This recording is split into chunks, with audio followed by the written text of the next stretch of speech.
Kiambu tikino kwa ino onto no nkangu wa Kongo diantotela mwana wa mwanenu mwana wa lekeno mwana wa nkundenu mwana wa ntekolo eno bokelelo mnazina dia madi ya masamba manga senyenena imono kikilondo ya yuza tomatumbulu ila mnandinga ya Kikongo kiwao ko iwao kiako kyangani kyangani uno ngezili mpasifu mnavutula funda dia matondo kwa ino onto no kikilu lwa bakide ntango eno mnasoneka volu utukulu lwambote kwa mono idina vungizili mnakulu tonda mbwene wala kazi weno mbwene njoleno mnamono idina vo tutondele mfumo nzambe mna maonto no kikilu kavenge mnalumbukia mekia ya utuka idina vo ngizili ovava mnakulu tonda inaonto no nkango wa Kongo diantotela mvutu ili kikilu funda dia matondo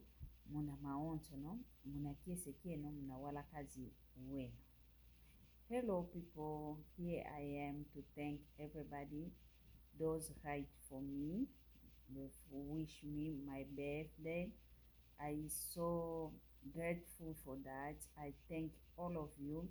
You take your time to write for me happy birthday, to wish me happy birthday. So I'm so grateful. I'm so happy for that.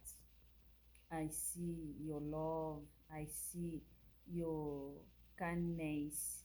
So I'm so grateful. Thank you for all of you. Thank you so much. Então, meu povo, cá estou eu para agradecer para todos que escreveram, que me parabenizaram, que me mandaram feliz aniversário, que escreveram mensagem, ouvi todas as mensagens. Não vou conseguir responder todas as mensagens aí, repetindo a mesma coisa, obrigada, por isso eu fui colocando corações, mostrando a minha alegria, né? Porque eu vi a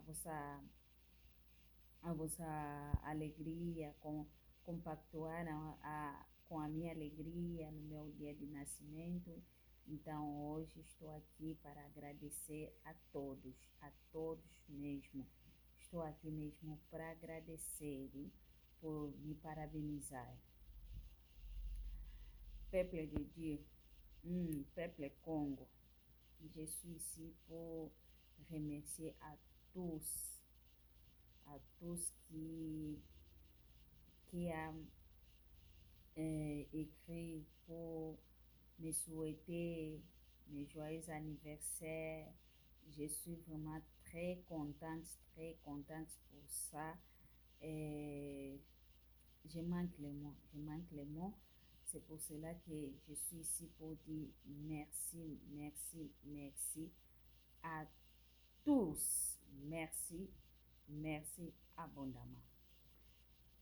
Balingami, naye pona kopesa matondo na bino nyonso o bokomelaki ngai na mokolo mbotama na ngai bokomelaki ngai bosuete ngai bambotama elamu namoni penza esengo na bino namoni bolingo na bino vers ngai yangwana na ye awa pona koremercie bino koremercie bino na balangi nyonso boyoki soki nalobi bien te bobongisi kaka iwawo kaka idinavo matondo kaka matondo mvutu idi una kwa ino onto na kikilu luantonekene kwa ino onto na luantonekene kiesi mayangi kikilu idinavo mvutu idi funda de matondo kwa mfumo nzambi kiako kyangani tokala bonso mikamembo atu alekela kukimosi yesika menape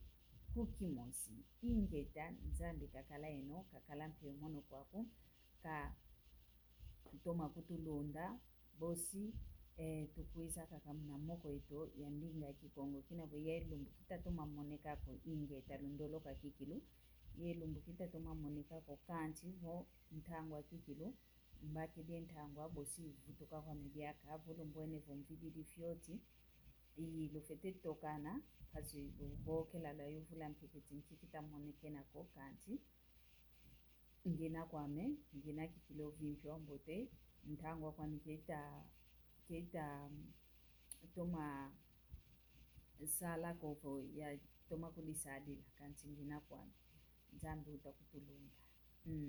Kwa hiyo na onso no lukunda ndanga vutwidi kaka matondo muna lukaisi lueno lumbu kiame ya utuka tondele luto masala vunjambu zola udiaka mbosi tukuisa diaka mamundinge tokaka ya kikongo ndingo zo za onso no mbuvile vofulo kitomene vovako kemanta diri koko kikongo to kine fulo nenda fuate kesa kukanti muna ndinga zo za mindele za onso no mbuvile vokitomene vovako kelu sevi kulusikilisa kaka longo kanita longo kewao luto masala yo